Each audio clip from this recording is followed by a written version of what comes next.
Welcome to Discerning News, where we bring you current stories from a bigger picture perspective.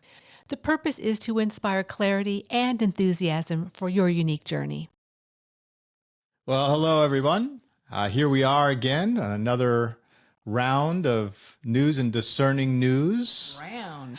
Uh, okay, so our first news that we're working with is a bit of a positive story. It's about a man in Canada who used to be an addict, and he's actually now starting to help people, help the homeless, uh, cutting hair and helping them kind of bring back their dignity and so forth. And he's got quite a story where he himself was pretty much rock bottom. Like you probably hear these stories about people going into rock bottom. He was an addict, he was homeless, broke. And I mean, this is like the real deal. I mean, he was in bad shape, the whole family problems and the kids and really bad stuff. And then he found himself through religion. There was a thing where someone helped him in that manner, and he just started turning his life around, and then he just started helping other people from whence he came. So that's the little positive story that we're going to start off with. Anything you want to share on this, or what stood out to you? Yeah, what stood out to me about this is the resilience that some people have as souls that they carry with them no matter what happens. So, like you said, Tiger, this guy had all kinds of things happen to him. At one point, he was in and out of drugs. He had actually at one point had to have his jaw like wired together because he was in really bad shape. He was sold fentanyl and all kinds of drugs. It was a pretty intense story. But throughout it all, there's this inside of him as a soul. There's this need and desire to keep going. And I think that's the most inspirational part for myself is because then he was inspired to support other people who also are souls. So when we drive around in these, and I come from California where I grew up, and there was a lot of homeless out there, and I've been to other places around the country, Portland and different places where homeless is very prevalent. Here in Iowa, not so much because it's freaking cold here. So, no question, a lot of homeless are like, hello, they're here, but they're not as many as other places. But that need as a soul within us to keep going, irregardless of what's going on around us. I'm on the streets, I'm in a home, whatever it is, we all have this innate ability that I want to succeed, I want to live. And sometimes we have to go through these ups and downs, and really downs as far as going into drugs and living on the street. But it also does create this new level of awareness of how can I now support other people because I've been there. And so to me, that was the most inspirational part about it because every person on the planet has a backstory, and some are more intense than others. Some are more enlightened than others. Like, even if you look at the people who are at the top, like maybe say Oprah or Richard Branson or, other people that we maybe look up to who are at the top, they all have a backstory. So for myself, I look at also the level of consciousness in people that are here on the planet. And I try not to judge too much. I used to judge a lot when I was younger and didn't understand much about, the soul and how we're all here and we all have backing and we're all, on a mission, right? And I always like to say I'm on a mission from God, like the Blues Brothers. And it's true, I am. And so but understanding that the level of consciousness, the people that we may see on the streets, the people you may want to be of service to and support, we all have that need to move forward as a soul and to help others and help our brothers and sisters. So that's my spiritual perspective on this very inspiring and positive way to open up. Thanks, Tiger, for opening us up with a good one. One of the first thoughts that I have as I kind of tune into spirit is it just really reminds me what a disservice I do when I try to, quote, save somebody. Because here this soul, this person had to go through his down and out experience to kind of come back from there. And, working with my guidance, I can always tune into, when's the best time for me to lend a helping hand, when to interject a little wisdom, and when to let them be and let them have their experience. So, there's a lot of confusion about that in society. We're taught in our Judeo-Christian philosophy or with that background that we have in our culture, that we're supposed to jump in and heal the illness before it arrives and save the day, kind of a thing. So to me, this is a classic story of why we share what we share. How am I going to make this more practical? I think I'm just going to tune into my guidance more of when is the time to reach out. And I think the part that I love about this story is that what this fellow did was he really did things to help uplift people's dignity. And it wasn't, a full-on, I'm going to take care of you and save you and, all that kind of thing, but by step, because I find that spiritually, that's how we kind of, expand into new consciousness. The other thing that strikes me is that we were at dinner last night and Teresa was talking a little bit about her background, and I didn't pipe in about my background, but it just struck me that all of us at the table, and we were at a nice affluent restaurant, beautiful place. We had a lovely time. We went out dancing afterwards, some ballroom dancing and so forth for a little while. And yet, as successful people, we still have our backstories, and never discount how important it was for me, I'll make this practical, to go through what I went through so I can move beyond those self-imposed limitations of my concepts and thoughts and things like that. Yeah, a lot of what you said, I also picked up the same thing. And I guess I'll lead with the energy of purpose. There's no stopping purpose. I can slow it down by getting involved in things that I don't need to be getting involved in, or suffering, or making it hard for myself, but I can't stop it. My purpose is my purpose, and I'm going to fulfill it one way or another. It's kind of like trying to stop the ocean, stop the current, so good luck with that. But I can't affect it. And so this, if you find out about the story, I mean, what I was opening up with was really factual. I mean, this is rock bottom, what this guy was involved in, and how the kid got involved. And I mean, it's pretty rough. It's pretty rough stuff. And like you're saying that he got beat up and he had to have his jaw wired. I mean, it was just unbelievable. And but there was something that was there that you were bringing up, and that there was someone who I guess was a more of a Christian type situation that said, you have a purpose. There's a purpose there for you. And that started the shifting, right? He was in that space. It was so down where he became receptive to that opportunity, that idea, where before whatever was going on for him it was just too full on. He was dealing with whatever emotions or whatever ideas or concepts he had, and that's what kept him in that place.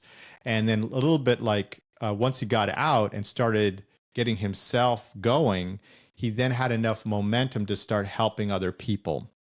And the big thing that he does is he just helps clean him up. He just gives him a haircut. He takes a picture before and after. And this, he got inspired, and he got some of the community involved. And then the government actually started giving him grants and so forth. So he started expanding it to help and get more people helping. But then because of the changes of government over there, they pulled the funding, right? But what's interesting is that he kept going, right? It's a smaller thing going now, but he just keeps going. And so a little bit about what you were saying, Tom, is about the dignity. I think that is a key word that stands out for me, is the personal dignity that he's offering. He's giving them the opportunity, is not trying to save them. He's not trying to fix them. And he's able to tell a story that they're going to be able to relate to, because he was there, and in many ways probably worse off than some of those people coming in to get that haircut and to have that conversation. And he talks about how he just lets them share, right? And he just shares a few things, and then he just lets them talk and let them outflow, let them communicate. And I think he either consciously or unconsciously has realized the need for everybody to have that step, which is, your point. And then the other thing too is it's all about moving forward. My purpose is all about moving forward. So as people, for myself, bringing this home, I need to know where I'm at, right? And I know that by the results that I'm producing around me, right? If the more I'm abundant, the more I'm outflowing, the more I'm being myself, my energy will change, the feeling will change, and eventually the environment will change, right? And so I just need to be aware that I don't need to go back down into the dirt from whence I came. I can help people there, but I don't need to go back in it in order to be of service. I can do it from where I came from, where I am now, knowing that I came from there, and reach out to be of service, but I don't have to go back down in it. And to me, that's giving that dignity. That's giving the respect that for somebody, because if I'm an example and I'm maintaining myself, then that is the love and concern and quite frankly, inspiration for the next person to pop out of those heavy situations and move on. All right. So I think our next story we're going to talk about are in the United States, we got some hearings going on for confirmation, different people in the government, right? That's right. You want me to get going on that now? Okay. Absolutely. So I'm bringing up this situation in general, in that there are several nominees for the new administration, President Trump's administration here in the United States.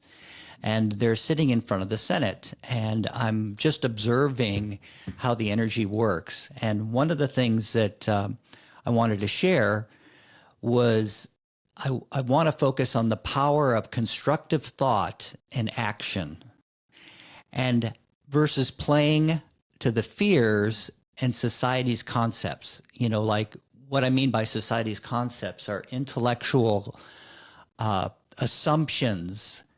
They're not based on true feelings. So as we're seeing, some good folks come in with a different perspective, and there's a lot of one-upmanship, going on. And I noticed that some of us are culpable, you might say, in the audience as we're watching this or as we watch it unfold, because, we've been conditioned that it's got to be a competition. And that, oh, he said something really good back to that senator, or, oh, that senator, he really, locked her into something. And, oh, it's like this fight. And frankly, I feel like we waste a lot of time doing that. However, that's the game. That's the environment that we're here in planet Earth. So, one of the, I guess I'd like to leave it at that and just start to get your comments, because I'm sure a lot of you folks have watched some of that or heard about it. Yeah, the things that stood out to me that you're bringing up on all these in confirmation hearings for the United States, and I know other countries have similar things when people get nominated and put up, or a version of that. But it is a lot. It's a rite of passage. For the American system, it's a bit of a rite of a passage in that, you got to go through this crucible and get cooked and fried, and then they pop you out at the end, But for me, this is it's an energy pattern that's there, and depending on where people at, because the people then the senators and the congressmen and women represent the people. Right. So if there's a large base, then the representatives are working at a certain level. Right. If the base is caught up in emotion, then that's what the representatives are going to focus on. If the base is focused on facts, then there's going to be more of that at the top. So it's a grassroots thing that goes up. It's meant to, right? Occasionally, you have these really inspiring leaders that will come in and able to affect on both sides. But generally speaking, the spirit of it is to have those grassroots come up and inspire and bring the leadership into what the people need, because that's where they're at. So right now, and for the last many decades, right? I mean, and this is the classic thing, right? But it doesn't matter which party, they play these games of the same thing, and they want to smash the other one. Just like Tom's bringing up, it's like, oh, that one really got that one, and oh, right, rah, rah, rah for my side, Yeah. It's like, well, the more you argue, the more you spend my money, I mean, Well, that's the, there's the stinkers, so the thing that stands out to me on the last two cycles, that is to say the last 2 or 3 presidents in America that's run through, and they all go through this, right? They all just nominate people and they all go in, is how much more interest there is to emotions and preferences as opposed to facts. You can watch them, that you can count almost on one hand with all of the myriad of questions and arguments and stuff that they do. You can count it on one hand where they're actually covering facts in the sense of that real tangible things that are necessary and needed for jobs. Mm-hmm. Everything else become preferences, right? Or emotion or ideas about what I think is right or wrong, as opposed to the job description of whatever it is they're into. So that's the thing that really stands out to me on this is, number one, am I being of service by spending a lot of time into, even with too much facts or too much emotions or preferences, like what am I doing with my time, right? And I get it, I need to represent who I am and what I've come to do. But if I start getting into too much of things that are outside of what the business is, the business of me, of what I've come to do, there is a limit to how much backing and support and energy I will have. There's no limit of all that in the universe, none. But if I step outside of what I've come to do, I will start limiting myself. And that's, the energy's there, but I limit myself because I'm not in the middle of the river. I'm off in somebody else's game. I'm going to start getting emotional about something, or like Tom, you're bringing up the competition. Oh yeah, ooh, or some glory or some devotion thing that I'm involved in. So to me, the wrap up is coming back to the business of me, coming back to what are the facts that I need for this situation to move forward, right? Everything else are great. I love my preferences.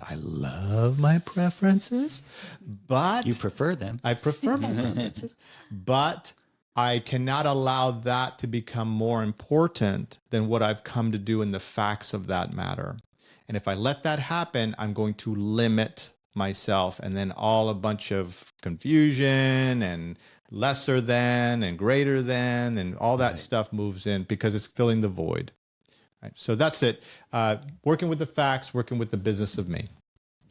Okay, so I'm going to go a little different route on this one because I am very sensitive and I have this really great awareness of discerning kind of what I'm noticing in situations and in people and their energy and what's going on. So we did watch a couple of them and I've watched a lot of snippets of different ones. And what I noticed from the energy of what I saw going on between the people on the top who were, were questioning the person who was up for the hearing, is that there was my awareness that there was some not wanting to say goodbye to the old, wanting to hold on to what's been, how it's been, who's paying this person, what benefits am I getting? And I'll be honest with you straight up. All I saw, and I mean, a bunch of old people. Like seriously, there's a bunch of old senators and congressmen or whoever was up there. Senators. Okay. The senators. And cause see, I don't really know this stuff. I just, I'm just aware of what I'm noticing energetically and the person who's up for confirmation, cause I was interested in a few of them. So, but recognizing that even in their, not even before they even said anything, but their demeanor, their energy, they don't want to let go of what's been in hold for so long. Right. And like Tiger's saying, this is, this has gone on. This is not just this, administration. It goes on every 4 freaking years. They go up and they have these confirmation hearings, and the people at the front, don't want them in because they don't want to let go of what's always been there. So that's one thing I really recognized. And then I also recognized, and this was to me the most inspiring part about these confirmation hearings, if you want to say confirmation hearings or even inspiring, but this was to me is the people who came forth to bring why they want this position. And I have chills just saying this. These people have come into their life with a mission, on a mission. Their purpose is to back the United States of America. Their purpose is to be a serviceman or woman and be in that position. Their service is to help humanity get healthy or whatever it was. I just felt the energy and saw within them, and also the people who maybe were sitting on either side recommending them and giving them their, this is why I say this person should be in that position. There was so much love, so much backing. Now, irregardless if they get in or not, the feeling I had from energy was that they are on a mission. So if they don't get this position, there's going to be another position available for them. So I think that's a big lesson too, is that in life, when we go up and we want to do something and maybe we don't get that position, maybe that position wasn't right for you. Maybe there's something that spirit or the universe has even better for you down the road. So that's my my take on it, is through the energy aspect of it and what I noticed watching it. Yeah, for me, there's a lot there. The focus on moral issues is how we control people. We want to get into their backgrounds, and we'd mentioned already, all of us have backstories. I mean, I'm perfect as a soul, but my behavior probably hasn't always been to my best interest or to the best interests of other people. And, so I'm here to learn and grow just like those folks. And what's beautiful about it is how they've risen above, and some of them have really led pretty clear, stellar lives anyway, but a couple of them are characters and rascals, and they always have been and they always will be, I suppose, some of those folks. But just like this earlier story that we talked about, where this fellow was down and out, and all of us, because in fact, our culture really backs this idea that, you've been through it, so now we have a lot more respect. We love the redeemed sinner in our society, so that fits with our society concepts. Anyway, in light of what you're talking about with their mission, is that I noticed that, the nominees, that a couple in particular, stayed relaxed no matter what was being thrown at them. And part of that is they have a lot of experience with dealing with ad hominem type or fallacious arguments, as they say, where we're not talking about facts or solutions or the points. We're talking about what you did in the 8th grade, kind of a thing. And, they, in sticking with their mission, they really just tuned into, we have a program we call La Familia Nuestra, and we have patterns of energy that we share that come into planet Earth. And a couple of the patterns that I really noticed was, and check this out in the show notes for some links, but Arthur the Accuser is a name that we put towards this pattern of energy, which has been checked with spirit. And Arthur, in a nutshell, is a put-down artist. And one-upmanship is a big deal. And so I'm watching senators who are highly paid, educated people supposed to be helping us. And what are they doing but playing Arthur the Accuser? But that person in the nominee chair, the most successful people, when they were faced with that energy, you could tell they're just in their feelings of, I want to accomplish. I want to accomplish. That's my purpose. I want to accomplish. And that allows them to just kind of ride through that rough weather. And the other one I saw was one we call Marjorie's Mother's Maze. And she's big into, among other things, but it's a concept that will show up in energy, the pattern that shows up where greater than or lesser than, and how dare you embarrass the family, So all of these folks have, faced a bit of that. And when they were in their feelings of, I enjoy success, it really helps dispel anything that's coming at you, all that flack. So it helps you, the La Familia New Age calendars help you discern solutions. How do I get back to my true feelings when I'm being hit with all this energy, or how do I stay there and maintain? Anyway, that was something that I wanted to share, because this kinds of patterns of behavior are not going to just disappear, depending, no matter who wins, and, I think that we just, we really want to go from good to better. Those are my final words on that. Anybody have anything else they'd like to share? So what's coming up? Well, we do have a good story that's coming up. So we're going to take a quick break, and we'll be right back with the next story. When you arrived back, you were enthusiastic to be here. If you've lost some of that enthusiasm, there's a way to reawaken it. It's by embracing a bigger spiritual picture of your life as a soul and igniting the feeling of freedom within. If you're ready and needing some more enthusiastic mojo for yourself, then follow the link in the show notes to access a free video series created by the Way Showers College, and get ready to start feeling more clarity, hope, and freedom within. Well, here we are again. And so I do have a little story that I'd like to share about. So I'd like to start off with some facts on a story about diversity, equity, and inclusion, which was really brought to force recently about around the recent airline helicopter crash that happened in DC. And so DEI, again, is diversity, equity, inclusion, has been going on for over a decade or more. It's very, very prevalent in businesses. And when this air crash happened, there was a big show, really like a spotlight on the FAA, which is called the Federal Aviation Administration, for any of those out there who aren't in America. And there was something on their website that really said, I mean, this is true, it's on their website, maybe it's not now, but it was, that they're actively recruiting workers who suffer severe intellectual disabilities, psychiatric problems, and other mental and physical conditions under a diversity and inclusion hiring initiative spelled out on the agency's website. So this is a story about DEI. So Tom, what do you have some thoughts about that?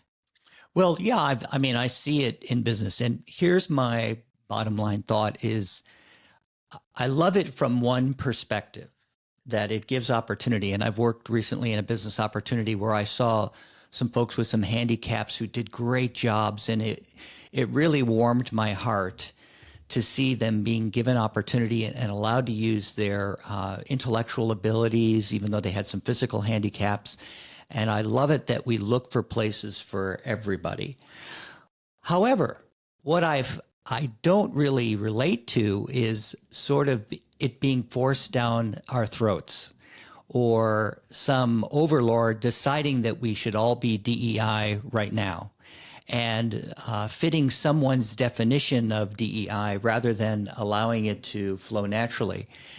And because over my lifetime and my professional life, since I got out of school, out of college, that's been 40 something years, 44 years or so.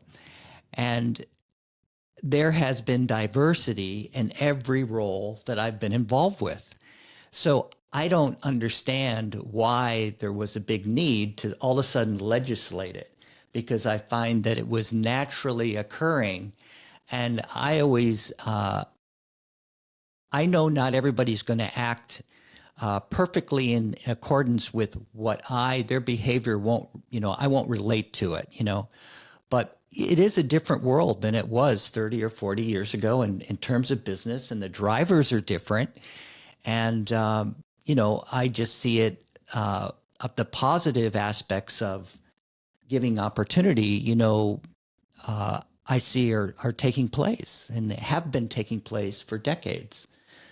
So in this situation, I think you're talking about this, certainly there's a perception that there might be a tie to the accident. I don't really know that there was a tie to that accident.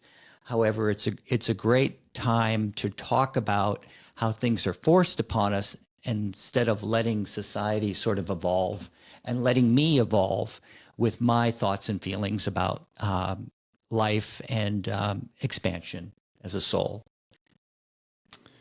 All right. That was a good intro there about what DEI stands for. And I think that's most people probably who are listening to this have that a version of that in the countries, and it's been explained a bit, whichever how you view it, or if you're on one side or the other side of it. I'd say for me that I do this work. I want to help people. And particularly, I want people to advance. I seek that. But I want them to do it on their own terms. And that is the key. Basically, that's just a glorified way to say to give opportunity. Right? I want to be able to ensure that I can give opportunity. So I want I don't want to get rigid. I want diversity in my life. I don't want to create an imbalance in my life. I want things equal. And I don't want to exclude myself from things. I want to be included in things. So this is the root of all of this is, am I working with that energy for myself? What happens is the most common thing, and it happens all the time, is I start looking out there for answers for something that is and will always be the answers inside. And so this is similar to some of the conversations we were having earlier in another news story, that in the end, it comes back down to what I've come to do, right? And so I can help people, but I need to remember that I need to help people help themselves. And I need to just help them with the next step. If I'm putting them into a situation that they themselves haven't made the steps, I'm actually putting them into a negative situation. Now, it seems pretty on the outside, but on the inside, to that soul, to that person, I'm doing them no favor. What I want to do is provide an opportunity, which is what people will say, yeah, so that's what that is. But it needs to be the same opportunity that everybody else has got. There cannot be a disbalance there.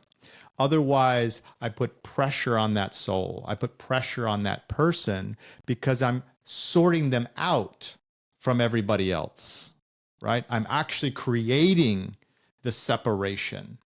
So rather than helping people into a niche, which is what I've come to do, which is what you've come to do, we've all come to do, to live our purpose, fulfill our purpose, and find our niche doing it, right?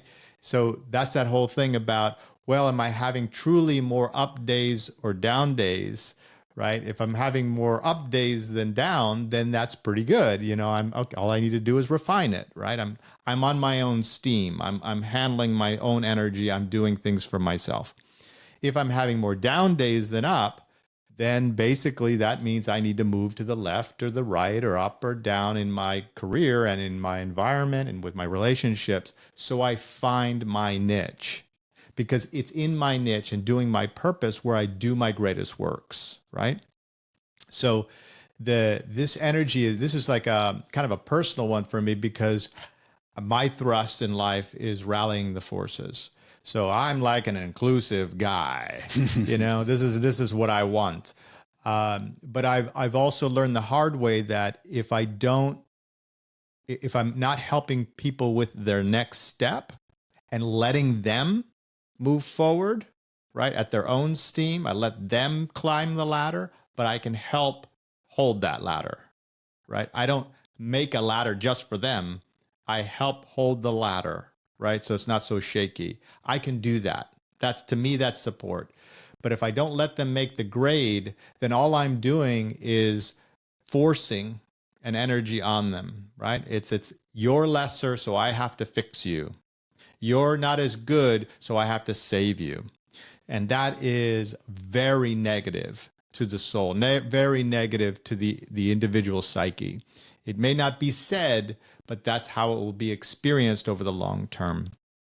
And the final thing on this for me is every time a society or myself gets to the height of decadence, right? It's quite a word.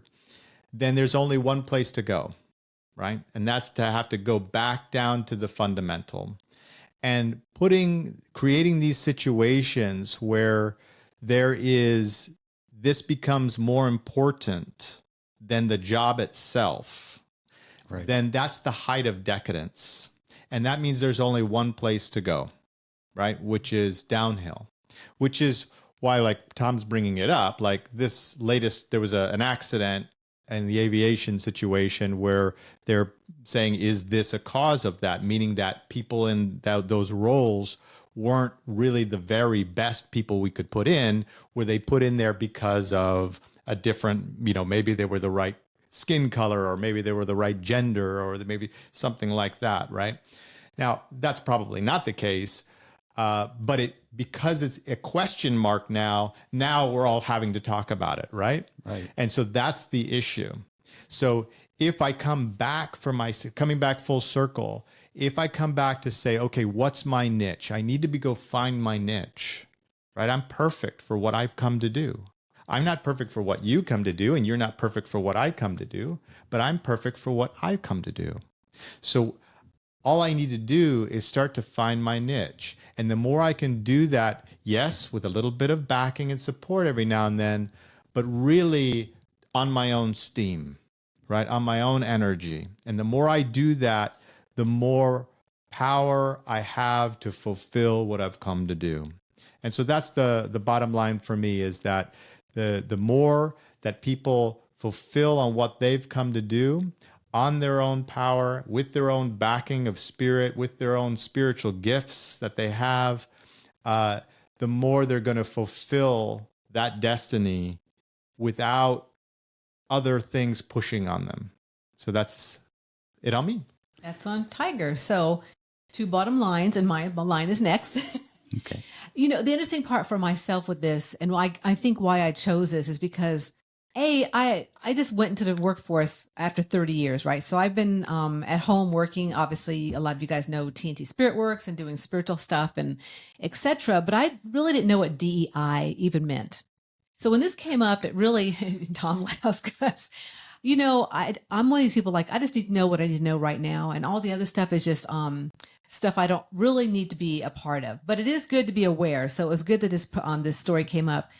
And so the situation with the airplanes and the helicopter and the crash, I look at this situation like a lot of things going on in the last couple of years. It was a spotlight to open up energy. And it opened up energy at a time when people were ready to go into what is DEI all about, and how is that affecting and influencing my life and the life of the business I'm in. And so in this case, there have been some people that are put into the situation with the FAA, which I don't know if you guys know about, when you go into those control rooms where they, monitor all the airplanes, it's intense. It's very secluded. It's very dark. It's very, you have to look at a screen for hours upon hours, and you have to look at little airplanes flying all over the place. And even thinking about that freaks me out. So, so the situation of how and where they put these people in different, like, Tiger's saying, it depending upon their skin color, or like they were saying, even some people had, psychiatric problems. This is not a place you want psychiatric people to be, that have problems to be in. I'm just saying, because it's probably going to, amplify what they have going on within them. But again, we don't know what the whole situation was, or if this even was a culprit of it, but it brought to light the fact that DEI has been an issue and is an issue with not accepting everyone to come in and do a job in a certain place. So for myself, I look at, like Tiger's mentioning, niche, and I look at a teamwork, and each person that comes together with a team, there's a place that they are masterful with. There's a place that they have a skill set that the other people don't have.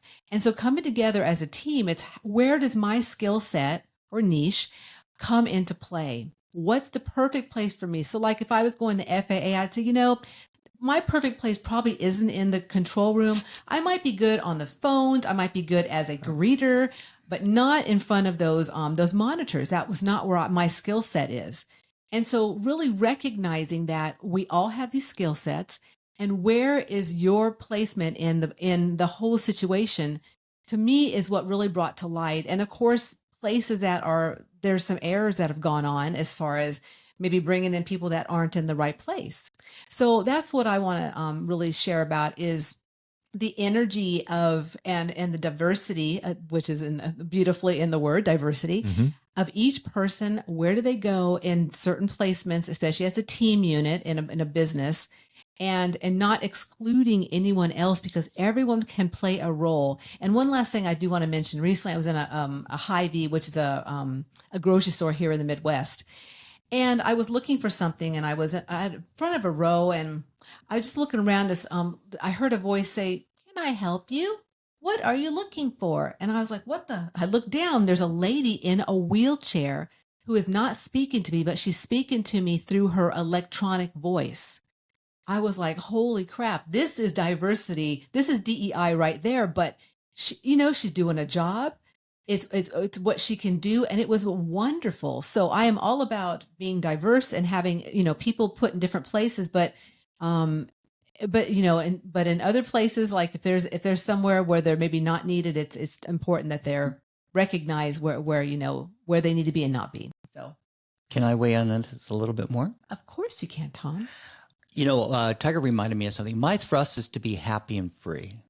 So I want to be free to experience my life, have my failures and my successes. And it always reminds me of a young child. No, I want to do it myself. Don't do it for me, kind of a feeling. And we probably all remember that feeling, of wanting that, empowerment kind of a thing. Tiger's point and your point as well, when we make these things like DEI, and not to pick on DEI, just say this is a classic example of something where it becomes more important than the service. Right. So now the thing that backfires on the folks that are pro the government telling us we need to do DEI, the thing that backfires on that, putting it out of balance, is now we have a situation where it can be looked upon very negatively. And Right. I don't look upon DEI very negatively, but boy, every time you turn it over to somebody who's going to tell you what to do, Yeah. this is part of what I hear you saying, is that now the pendulum's going to swing way the other way, and Right. any progress we made, we're going to have to fight through this, the moral issues of the whole thing. So I think when it comes to some of this oversight, less is more. And I'm more like the guy, I prefer the fellow who just gives somebody, the guy that helped the folks, the homeless, give them a little dignity. Let me see how that works. Okay, give them a little of this. Let me see how that, and now they want this. Because any of us that, being raised a good Catholic, believe me, I've tried to save some folks. And it's amazing. And when you work with your own, children as they mature, there's always a tendency to do some of that, but it never works. But if I can help people evolve and unfold probably step by step, reawaken who they really are and that perfection within, now we've got a solution. So I'm all for, some rules and regulations, because we need to respect ourselves, but we need enough freedom so that the soul can have opportunity to evolve and learn and grow. So those are my final thoughts on that. Coming up, Tiger. Well, after our little mess, we got another inspirational story coming up. You're going to like it. It's fun. And I thought it was a really nice one. It was really nice thing that it gives you the hope. It gives you hope for people. When you synchronize time and trust to get your own answers, it makes playing the game of life a whole lot easier. Part of the game here is about unfolding your inner wisdom, those intuitive gifts that support you every day. Being able to tune into those messages when they show up, through the 4 unique avenues is a game changer. These avenues are the ability to just know things, see with your inner vision, hear that small, still voice within, and feel from those gut instincts. We all have these abilities. If you're interested in finding out more about how you can unfold them to support your unique journey, you're going to love our monthly masterclasses called Intuition Now. Check out the link below for the date and timing of the next set of classes. And get ready to be in the right timing to trust your inner wisdom. See you soon. All right. So now for our inspirational story of the week. We have a story where there was a lady who is having to use the government assistance to get food and so forth. And she was at the grocery store, and she found out that because of the Christmas and the holidays, she actually didn't have as much money that she thought. And she actually had to start in the checkout. She actually realized, and she had to start removing things out of the bag and out of the her checkout carrier thing. And there was a gentleman in the line, and he actually purchased all the stuff that she couldn't put in the bag, and actually assisted her in that particular thing. And so she's now gone on and told everybody about it, that this person that she doesn't know him, and now he's gone, right? It was this passing thing of helping someone who needed help in this in the checkout line of the grocery store. And so she's just been communicating of late, and it's this pretty cool story where now the community's gotten involved to help and so forth. And so it was very inspirational that it just kind of happened. Here's this person just needing some assistance, and here was somebody to help along the way. So anyway, that's the little inspirational story. You want to share on what you picked up about this? Yeah, so this was interesting for myself because as a young child, we did this. So my mom, we would go to the store. My dad would give my mom so much money, and most of the time we had to put things back. So it really hit me. It hit home whenever I was reading this story, and also the fact of how one act of kindness, it just ripples out to, like Tiger said, the community. Like, so then she went back to her place where she lives in a community center, senior community center, and she made a pot of soup for her neighbors. Right. And then from there, they started doing things, and they started doing things. So right. For myself, it really brought home the fact that even a little something that I can do each day, or a smile or gratitude, or it doesn't have to be buy someone half their groceries, whatever, but it can be anything. It can ripple out to affect so many more people than I ever even imagined. So that's just my little take on it. Yeah. And to me, that was really important. Well, for me, a kind word, a smile, acknowledging everyone that I meet every day, I found that really goes far, and it starts to build an energy. And something I read recently, that as a soul, I am a healing energy. And all I have to do is stay tuned into that love vibration, that true concern that I have, within me, stay calm. Because as I stay calm and I tune into that, other people feel the same way, and they start to, that healing spreads. So I love it from that point of view. And it's one of those great stories. It also reminds me that you never know when something's going to show up, or someone's going to show up to just help you when you really need it, at the right place at the right time. This was a story I know you picked out, and this was really wonderful. I actually reviewed this story a couple times because it was a lot what Teresa was bringing up of how the positive effects that you just can't see and how they keep going. That there's that term that it's like paying it forward. And I almost feel a little emotion saying it to you. But the thing that stood out to me, or I want to share on this, is the hope, sharing that positive energy with people and the powerful effects that it has. And the other thing I wanted to bring up, and this is akin to some of the other content that we talked about here with the other news stories, is how that person, that the gentleman who helped, he didn't buy all her food. He only bought what she couldn't put on her little, community card thing that she had for the food, the assistance that she was receiving from the government. And to me, that was very significant, right? Like if I hadn't been thinking about it, I'll just buy it all for you. But there's something special about saying, I will back you, I will support you with the part you can't do, right? And it was letting her do what she can do and letting her work with that, because that's her lesson, that's her world, that's what she's working on, right? But here's someone to come and just help you with a little extra piece, right? Rather than trying to take over the whole thing. And to me, that's we call it dignity, but it goes way past that. To me, I find that as love and respect, right, for the person. And so that was something that was very noticeable to me when I was reading this story. And I say that in a super positive way. Like, I don't think the guy was some kind of stingy thing. I'm not going to buy all this stuff. Like, he would just, I'll help you with the part you can't get. It was just a lot of love and concern there, and true concern. And so the other part was, how do I know when to help? Right? That's the other thing that stands out to me.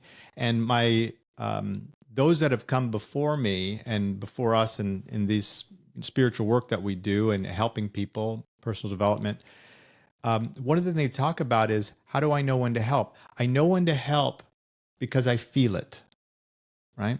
So if I'm trying to help you because it's a good idea, like, ooh, I'll look good if I help you, or I'll go to heaven if I help you, that's not going to have the same impact to the person and help them in their destiny, help them with their energy going forward, as if I were to help them because I have a feeling for it.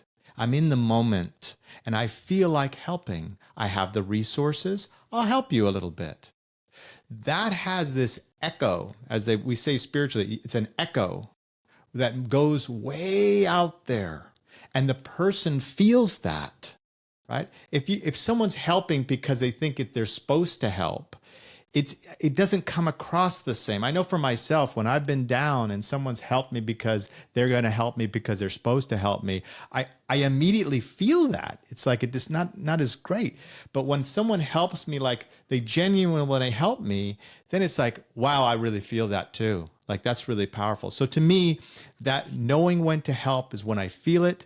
And the other part about it is, well, if I don't help, they won't get help. That's not true either. If I don't help and it's not my opportunity because I don't have a good feeling for it, it doesn't hit me right.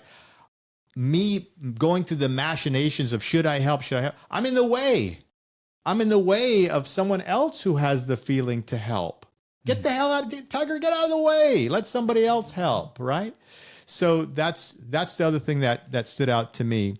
And I hold myself to a higher standard, and that is, I want to help based on the feeling. I want to help based on continuity. I want to help the thing that's going to really make change. That's a higher standard I have for myself, and I think we all have that. And so for me, and since I have your ear for a moment, I would like to inspire you to have that higher standard. So when you go to do things for yourself, give to yourself, make sure you have a feeling for it. It's not what you're supposed to do. Do it because there's a genuine feeling to move forward. And if you're going to help people in your community, help even your family, make sure you have a feeling for it.